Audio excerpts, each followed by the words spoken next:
El 22 de enero pasado se cumplieron 90 años del nacimiento de uno de los autores contemporáneos más importantes de México y América Latina, Jorge Ibargüengoitia, quien se inició como escritor en la dramaturgia que surgió en él un día de 1951 en el Teatro Juárez de Guanajuato, a donde acudió a ver Rosalba y los llaveros de Emilio Carballido. Confieso, nos dice con un poco de vergüenza, que ninguna representación teatral me ha afectado tanto como aquella, diría el autor. Luego vendría su incursión en otros géneros como el periodismo, la novela, los cuentos, para consolidar una brillante carrera como narrador. Según Elena Poniatowska, sus palabras y juicio brotaban como cohetes en un brillante fuego de artificio mental. En Cuenta conmigo, a manera de homenaje a Ibargüengoitia, hoy recordaremos su trayectoria y sus estupendas narraciones que siguen emocionándonos.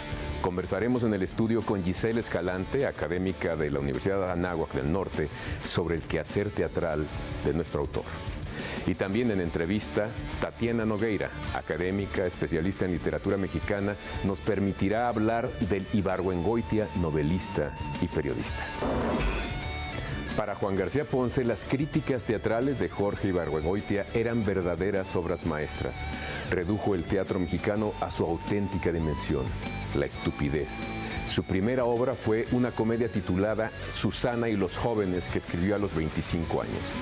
Estudió dramaturgia en el Taller de Teoría y Composición Dramática de Rodolfo Usigli, donde conoció a Luisa Josefina Hernández, su musa de juventud, y con quien tuvo una relación tormentosa. Su primera obra fue una comedia titulada Susana y los jóvenes, que escribió a los 25 años y en donde, según Vicente Leñero, se anunciaban las características de su obra posterior. Una dominante ironía, una aparente simpleza de conflicto y una soterrada amargura en sus personajes derivada en sentimientos de frustración. Pero si la historia de México que se enseña es aburrida, no es por culpa de los acontecimientos, que son variados y muy interesantes, sino porque a los que la confeccionaron no les interesaba tanto presentar el pasado como justificar el presente. Así consideraba Jorge Ibargüengoitia la enseñanza de la historia en su libro Instrucciones para vivir en México. Nada más atinado que lo que de él diría Vicente Leñero, una persona siempre crítica, sarcástica, lúdica y con una mirada muy irónica para todo, que examinaba a la sociedad, la realidad y las autoridades, principalmente cuando retomaba la historia de México. Jorge Ibargüengoitia, narrador, periodista y dramaturgo de afilado ingenio, inició en 1954 su trabajo en la dramaturgia, que durante una década le permitió presentar piezas como Susana y los jóvenes, Ante varias esfinges, El atentado, Clotilde, El viaje y el pájaro y La conspiración vendida. Fue un humorista excepcional, quien utilizaba la ironía en sus historias para mover a la risa y a la crítica social. Años después, abordó otros géneros como el periodismo. Colaboró en Excelsior con más de 600 artículos. También escribió para las revistas Universidad de México, Mexicana de Literatura, Siempre y Vuelta. En 1963 recibió el premio Casa de las Américas por la obra de teatro El atentado, y en 1964 la misma distinción por la novela Relámpagos de Agosto, que aborda la degradación de los jefes militares de la Revolución Mexicana. Además, ganó el Premio de Novela México en 1974 por Estas ruinas que ves. También es autor de obras como Sálvese quien pueda, La ley de Herodes de 1967 y Dos crímenes en 1979. De estas dos últimas, se cuenta con la versión cinematográfica. Jorge Ibargüengoitia murió el 27 de noviembre de 1983 a los 55 años en un accidente aéreo ocurrido cerca del aeropuerto de Barajas en Madrid, cuando viajaba a Bogotá, invitado a un encuentro de escritores. Y para empezar a acercarnos a este personaje singular, a este escritor fuera de lo común, estamos con Tatiana Nogueira, académica y lectora privilegiada de la obra de Jorge Ibargüengoitia. Gracias, Tatiana, por estar aquí. Muchas gracias, Javier, por la invitación y pues qué privilegio hablar de un hombre que hizo tantas cosas, porque no se limitó a escribir novela o escribir crónica o escribir obras de teatro, también escribió cosas para niños. O sea, fíjate, esa es otra faceta que yo no conozco realmente. Entonces, es un hombre que además viene de provincia, rodeado en un mundo de mujeres. Su padre muere cuando él era muy joven, lo trae su madre a la Ciudad de México y el abuelo también desaparece muy rápido, muere cuando Jorge era muy joven. Entonces tenemos a un escritor rodeado en una casa femenina, a Jorge rodeado de la abuela, la tía, la madre. Ellas vivían en una buena posición económica. A la muerte de los dos hombres de la familia quedan con este niño y pierden, digamos, la fortuna familiar. Y ellas siembran toda su esperanza en que él la va a recuperar, ¿no? Entonces, ellas quieren que él estudie ingeniería, que él sea el ingeniero de la familia que recupere esta antiguo prestigio o alcurnia que tenían los Ibargüengoitia. Él se hace su propia carrera, así como hay semestres, él hacía sus cuatrimestres, que estudiaba 4 meses al año. Entonces, pues nunca logra terminar ingeniería y se decide finalmente a dejarla a un lado. Haciendo periodismo y haciendo, digamos, acercándose a la historia.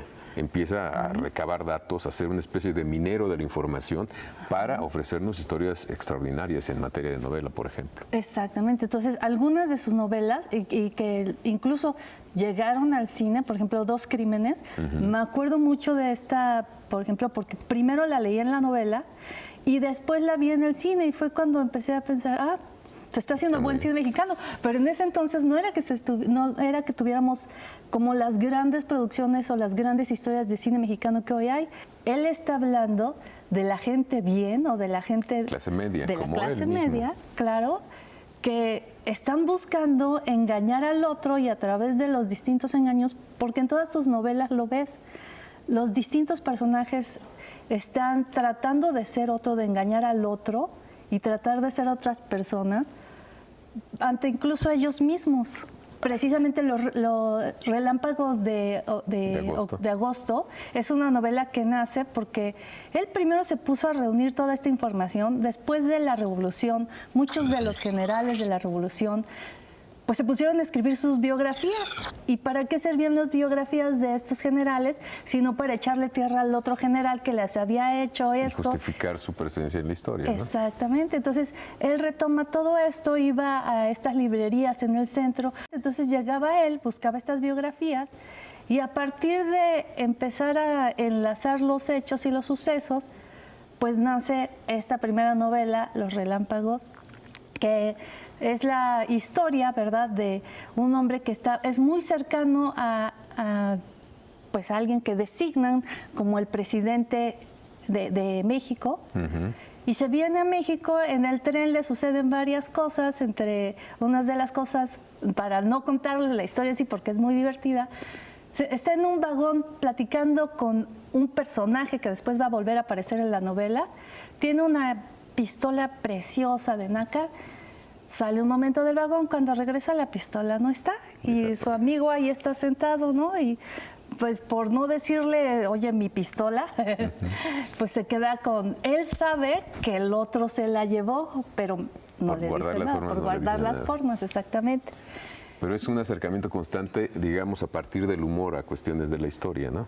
Él también hace una geografía, pues, imaginaria, pero que en realidad Guanajuato, existe, exactamente, pero le pone otros nombres, Cuébano. Sí, claro. A mí me sorprende mucho cómo él, digamos, desde una posición, pues de un escritor independiente, logra conectar con la gente. ¿A qué lo atribuyes tú? Pues yo creo que a ese experimentar tanto desde escribir obras de teatro como a la crónica, como a la novela, porque además sus novelas no son pretenciosas, a diferencia de que hoy encontramos muchas novelas de 300, 400, 500 páginas, las novelas de Jorge Ibargüengoitia eran 70, 80 páginas, o sea, él se tardaba 2 años escribiendo una novela y uno se siente y la lee en 2 horas, entonces eso era para él como... Muy gratificante. No, Quería muy ser- triste, triste. porque él se tardaba 2 años y Y uno alguien se la tarda leyendo. así, tú te tardas 2 horas leyéndola, porque además es una novela que son muy entretenidas.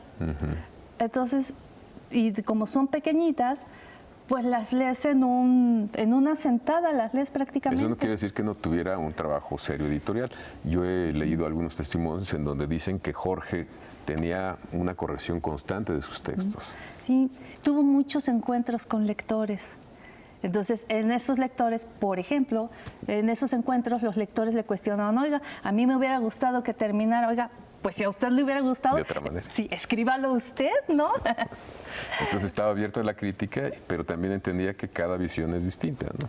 Sí, Él estuvo en el grupo de Octavio Paz, en el grupo Vuelta, pero me da la impresión de que no formaba parte, como que no embonaba del todo. ¿Sería por la cuestión del humor?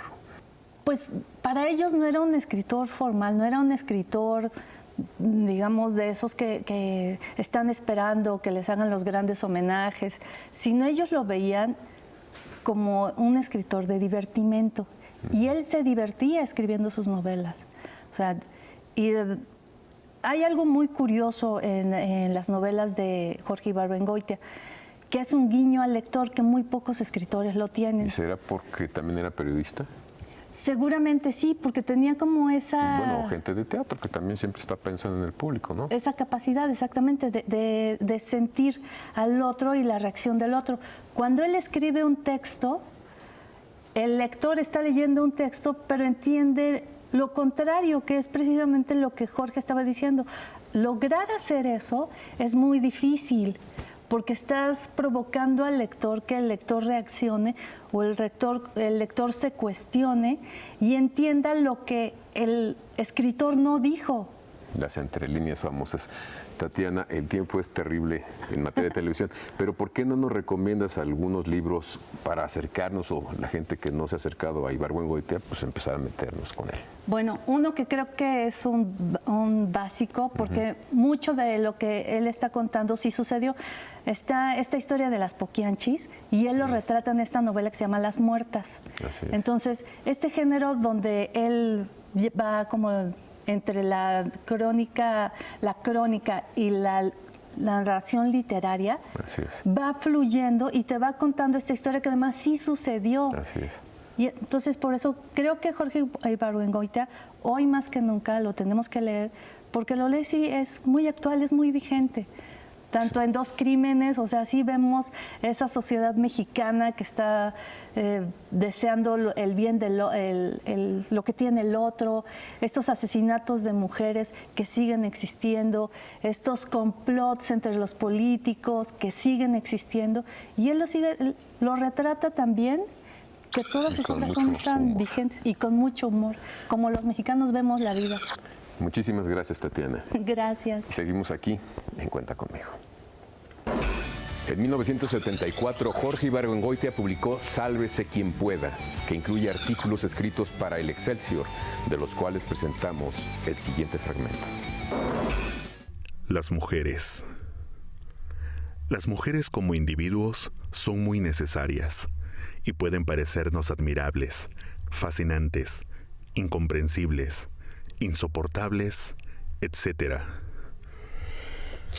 Se quejan de todo, de sufrir más que los hombres, de trabajar más que ellos y, paradójicamente, de no servir más que de adornos. Una de sus grandes esclavitudes es la obligación de ser bellas. El concepto de belleza femenina aceptado por una cultura determinada va variando con la moda, pero siempre está equivocado. En algunas sociedades se acostumbra ponerles a las mujeres platos entre los labios para dejárselos flojos y volverlas más atractivas.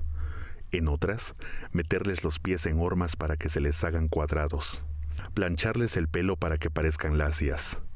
Y en otras, pintarlo de rubio para que parezcan güeras. Pues Ibargüengoitia empezó a escribir de un lado poco común, que es el teatro.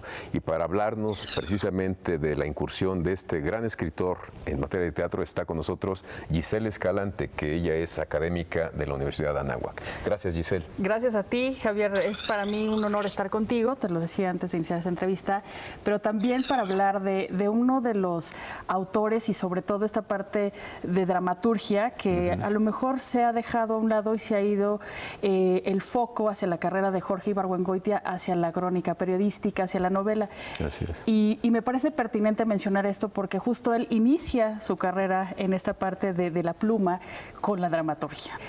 A él lo marca mucho esta parte de cómo se enmarca su nacimiento en Guanajuato, pero también esta parte de cómo él desde muy temprana edad, se dice que él desde los 7 años escribe, y también el que haya nacido en esta parte en Guanajuato, pues él lo marca para hablar siempre de esta cuestión de personajes históricos, pero hacerlo de una manera diferente, incluso darle como esa entonación y esta cuestión de los hechos históricos de pronto, pues reivindican a personajes y demás, pero también hay otras formas de contar y es así que él utiliza al teatro como una forma de retratar tanto esta parte histórica, pero también a la vida social. Y es así que empieza con una primera obra, que es Susana y los jóvenes, en donde tú te puedes imaginar, en 1953, una sociedad en donde había pues más tradición, ¿no? La familia, muy convencional. Y yo me atrevería a decir que si hoy Susana y los jóvenes se presentara, tendría mucha vigencia y tendría mucho auge y mucho éxito. Entonces, y yo me atrevería a decir que desafortunadamente solo podemos hablar de 10 años de una carrera encargada o dedicada a estos textos enfocados en teatro. Pero esto también nos habla de un personaje que quiso a través del teatro, porque él además tuvo una etapa de crítico de teatro, él estuvo trabajando en la revista mexicana en la Universidad también nacional, en donde él hacía crítica de teatro. Y entonces él se da cuenta que pues en realidad no ha sido entendido. O sea, incluso hay un libro precioso sobre Jorge Ibargüengoitia y en esta parte del teatro, ¿no? Que es como esta edad de oro del teatro mexicano, y hablando de él como dramaturgo, pero hablando de él también como crítico. Hizo una recopilación de todas los textos, exactamente, todo lo que él construyó a partir de la crítica de teatro. Entonces, por encargo en específico que le hacen de ciertas obras, es que él empieza a retomar y a escribir, pero ahí te va la otra disyuntiva. Se las piden, las entrega, pero ¿qué crees? No las monta. Fue muy adelantado para su época. O sea, su teatro creo que hoy tendría, y ya ha tenido hoy hasta, o sea, a esta distancia ya incluso hasta de su muerte, ese éxito y esa oportunidad, no sé, por ejemplo, ejercicios escenográficos como lo puede hacer Jorge Ballina o como lo pueden hacer otros directores que realmente han logrado entender, que hablan de humor, hablan de sátira, pero yo más bien me atrevería a decir que es una forma, una óptica de ver a la sociedad mexicana, de ver a la historia, su última obra, ¿no? Creo que puede hablar, sí, de la muerte del general Obregón, sí, pero espérame, ¿desde qué óptica? Vamos a darle otra vuelta y vamos a darnos... cualquier personaje, además. Para nada. Entonces, vamos a darle juego y vamos a dar esta inventiva, que creo que eso hasta hoy se empieza a entender y antes no. Entonces, ¿tú crees que se aleja del teatro porque no tiene entendimiento con los directores? Yo lo creo. Quizás son demasiado solemnes. Yo creo que sí. Quieren cantar todo en do de pecho y Jorge quiere divertirse también. Él me parece que es un dramaturgo nada superficial, por el contrario, me parece que se va a los detalles y esos detalles hacen que sus versiones o sus propuestas sean muchísimo más arriesgadas y muchísimo más complejas. Entonces, para adentrarte tanto a él y a su teatro, tienes también que entender pues que fue criado por su madre, su padre muere, imagínate, los 8 meses de vida, no tiene un referente como tal de una figura paterna, sin embargo, 2 tías que lo acompañan, con ese sueño, imagínate, de ser pues de cierta manera el jefe de la casa en algún momento y de poner todas las expectativas en alguien. Había presión en su vida. Mucha presión, pues por eso estudió ingeniería y por eso también se decidió. Yo creo que es alguien que busca eso, empatizar contigo y buscarte eso que a todos nos hace ahora, ¿no? Mismo, soltar una carcajada y una carcajada que es sincera, que es natural. por la misma forma de narrar la cotidianidad, que algo que puede ser tan común, tan que se ve evidente. Que lo hemos hecho solemne, ¿no? Uno lee cuestiones de libros de historia y vemos la vida cotidiana y dices, qué flojera haber vivido en esa época. Así es. Y si tú lees a Jorge Ibargüengoitia, pues ves una cosa más humana, más cerca de uno. Y en ese sentido me gusta mucho lo que dices, que Jorge actualmente puede ser un autor muy disfrutable por muchos jóvenes. Yo creo que vigente. Y que inclusive nos puede servir como pieza clave para introducir a los jóvenes, sobre todo, a la historia, a la crónica también de lo que sucedía en ciertas fechas. Es un punto en donde hay mucha presión, hay mucha, incluso, si tú quieres, yo pensaba en las mujeres, o sea, las mujeres también tenemos un papel de restricción, de poca libertad en todos los sentidos. Entonces creo que ahí él puede ser un referente que nos pueda ayudar a entender desde otras maneras de entender y también de conversar entre personajes, historias y con la comunidad actual, ¿no? Que son los jóvenes, que a mí me interesaría mucho que a partir de esta conversación y de los ejercicios que tú haces para también reivindicar la producción literaria de muchos autores, pues se pudieran interesar, ¿no? Se les pudiera antojar. ¿Qué obras nos recomiendas para los jóvenes que nos estén escuchando? Mira, yo creo que la primera podría ser esta de Susana y los jóvenes. Yo creo que tiene que ser la puerta de entrada de la obra. Por supuesto, y por el personaje de Susana. Creo, y también este personaje de Tacubaya, ¿no? O sea, creo que tendrían que ser dos personajes que pudieran también tener este clic con los jóvenes. Una segunda obra tiene que ser la última, que es El Atentado, que se han hecho varias producciones, sobre todo en Teatro UNAM, ¿sí? Y que lo han hecho extraordinariamente. Creo que una tiene que ver con esta parte de cómo podemos apropiarnos de la historia de otra forma, ya no del libro de texto, ya no de los mismos cronistas de la historia de México, sino desde un dramaturgo en este ejercicio también de ver otros puntos que otros más no habían visto. Más allá de las fechas, más allá de los nombres, más allá de los bustos de bronce. Así es. O de mármol. Exactamente, así es.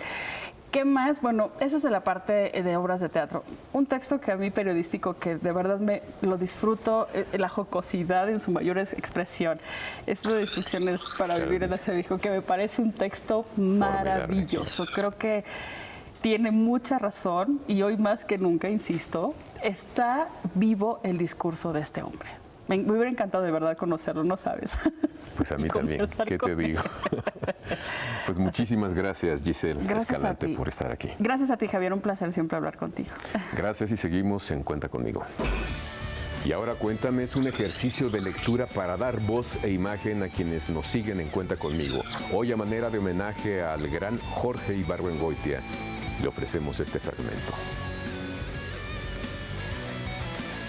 Disfraces, el hábito sí hace al monje.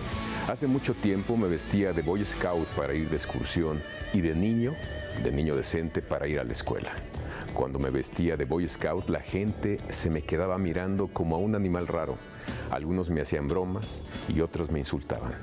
Cuando me vestía de niño decente, en cambio, era yo invisible.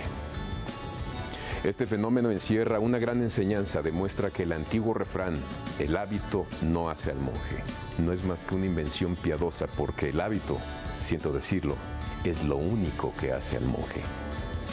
Mándenos sus videos en Twitter a @jarandaluna y también en Facebook en @JavierArandaluna, página oficial. Llegamos al final de Cuenta Conmigo y agradecemos su atención. Los esperamos cada semana los jueves a las 8 de la noche y recuerden que para leer no se necesitan muchas cosas. Un libro a la mano, la mente abierta y el ambiente que prefieran. Buenas noches.